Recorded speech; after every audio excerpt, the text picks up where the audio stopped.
Hi, my name's Mark, one of the pastors at Trillium. There's this scene in the Old Testament where a large group of Jewish people gather together. They are laying the foundation stone of the new temple. And people are celebrating. There's a large group of people there are celebrating. They're so happy about this situation. You see, Israel had been displaced to the edges of an empire and now been allowed to come home again. 50 years after the displacement, they're now back. And the laying of the foundation stone for the temple is a sign of their return and also for an optimistic future, a future that will be blessed by God. But there's another group amongst the crowd who's wailing. They're crying. They're filled with great sorrow. Mostly older people who remember what's been lost. They remember the tragedy of the circumstances. They know what has been lost in the moment. And so you have this interesting scene. Some people cheering and celebrating filled with great joy, and another group that's crying and wailing, filled with great sorrow. And in the book of Ezra, it says the sounds come together. They're conjoined. They mingle together. So it's just one sound that comes from the crowd, and you can't really distinguish the crying from the laughter. What does it mean to cry and laugh at the same moment? Israel, or the Jewish people, are experiencing both sadness and happiness in the same moment. Sorrow and joy. Two signals have come to them. I've had that happen in my own life in a few instances. Some moment of tragedy, but also mixed with a certain absurdity or hilarity to it, an irony, so that I'm laughing and crying at the same time. Sad and happy. Moved and also tormented at the same moment.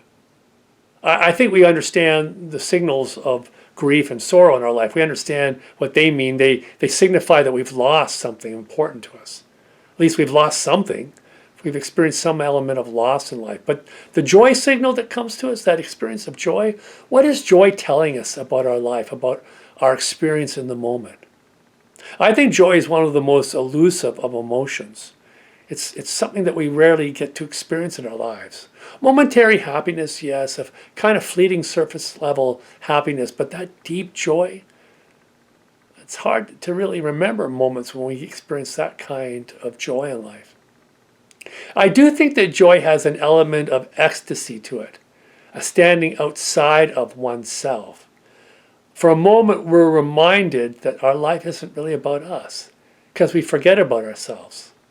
Something's commanded our attention in the moment, amazed us, stupefied us, delighted us in such a way that we've forgotten about ourselves. I've had people tell me they've had that kind of experience when they've held a newborn child in their arm for the first time. A new child's come into their life and they are holding that newborn in their arm for the first time. They experience this overwhelming sense of joy. People have mentioned that in lots of other kinds of circumstances, but the commonality of them all is that they've been for a moment moved beyond themselves. Their life is not about them. And I think when that happens, we get the joy signal. Joy comes to us when we, for a moment, forgot about ourselves in life. I think from the Christian standpoint, Jesus talks about the joy, his joy, that will be complete in us and through us. And I think in that moment, he's talking about a kind of joy that comes to us when we learn to step aside.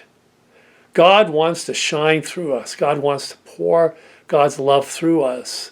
And the goal of God is for that to take place in our life. And when that happens, when we step aside, when we allow God's light to shine through us, something amazing happens. Also, we experience joy. The joy signal comes to us. If you're not experiencing the joy signal in life, especially the spiritual joy of Jesus Christ, then it's probably a sign, a signal to you that you're in the way, that you're making your life about you. When we experience joy, it's a sign that we've moved aside and someone else is being expressed through us, and that brings us joy.